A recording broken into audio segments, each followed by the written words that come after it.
আপনি পুডিং বানালে কি পুডিং ঠিকমতো জমে না? পুডিংয়ে একটা উপকরণ মেশালে আপনার পুডিং হবে পারফেক্ট, যতই আপনি নতুন রাঁধুনি হন না কেন। আসসালামু আলাইকুম, সবাইকে ওয়েলকাম করছি আজকের ভিডিওতে। আজকে 3টা ডিম দিয়ে পারফেক্ট পুডিং রেসিপি শেয়ার করব।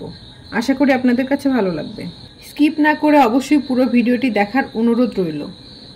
চলুন তাহলে মূল রেসিপিতে যাওয়া যাক। প্রথমেই আমি ক্যারামেল তৈরি করে নিব। এর জন্য আমি যে বাটিতে পুডিং বসাবো সেই বাটিতেই ক্যারামেল বানিয়ে সেট করে নিব। 1/3 কাপ চিনির সাথে 1 টেবিল চামচ পানি মিশিয়ে চুলা মাঝারি আঁচে জ্বালিয়ে দিব। একটু পরে দেখবেন চিনি গলে কালার চেঞ্জ হতে শুরু করবে। যখন সুন্দর কালার হয়ে আসবে তখনই চুলা বন্ধ করে দিতে হবে, কারণ চুলা বন্ধ করার পরও তাপ বাটিতে থেকে যাবে, ফলে কালার আরও কিছুটা ডিপ হবে। খেয়াল রাখতে হবে ক্যারামেল পুড়ে গেলে কিন্তু তিতা হয়ে যাবে। এবার এটাকে এক সাইডে রেখে দেব সেট হওয়ার জন্য। 1 কাপ পানির সাথে 1/3 কাপ গুঁড়া দুধ মিশিয়ে এক সাইডে রেখে দিব। কে কোথা থেকে আমার ভিডিওটি দেখছেন অবশ্যই কমেন্ট করে জানাবেন, যাতে আমি আপনাকে ধন্যবাদ দিতে পারি। অন্যদিকে একটা বাটিতে 3টা নর্মাল টেম্পারেচারে ডিম ভেঙে নেব। ফ্রিজে থাকলে অবশ্যই 30 মিনিট আগে বের করে তারপর ব্যবহার করতে হবে। সাথে 1 চা চামচ ভ্যানিলা এসেন্স দিয়ে মিশিয়ে নিব। 1/2 কাপ চিনি ব্লেন্ডারে গুঁড়া করে নিয়েছি, এতে মিশাতে সময় কম লাগবে। এখন দিয়ে দেব 1 টেবিল চামচ কর্নফ্লাওয়ার। এই কর্নফ্লাওয়ার দেওয়ার কারণে পুডিং ভেঙে যাবে না। সবকিছু একত্রে মিশিয়ে নিয়ে দিয়ে দিব গুঁড়া দুধের মিশ্রণ। আবারও ভালোভাবে মিশিয়ে নিয়েছি।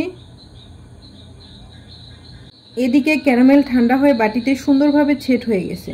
একটা স্ট্রেনার দিয়ে ছেঁকে ডিম দুধের মিশ্রণ দিয়ে দিব।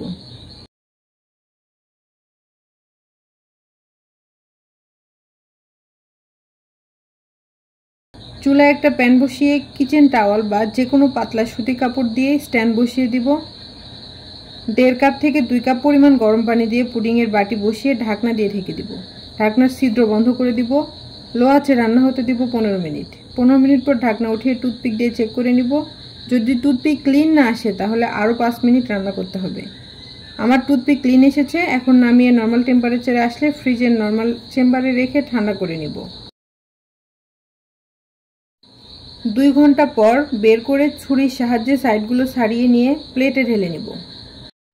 যারা এরকম সহজ এবং মজার মজার রেসিপি পেতে চান তারা অবশ্যই আমার চ্যানেলটিকে সাবস্ক্রাইব করে রাখবেন। এখন আমি পুডিংটা কেটে শেয়ার করছি। দেখতে পাচ্ছেন কতটা পারফেক্ট হয়েছে। খেতেও কিন্তু ভীষণ মজা হয়েছে। যারা বারবার ডিম দুধ নষ্ট করেও পারফেক্ট পুডিং বানাতে পারেননি তাদের জন্য আজকের রেসিপিটি ভীষণ উপকারে আসবে। ভিডিওটি ভালো লাগলে টাইমলাইনে শেয়ার করার অনুরোধ রইল। আজকে এখানে বিদায় নিচ্ছি। আল্লাহ হাফেজ।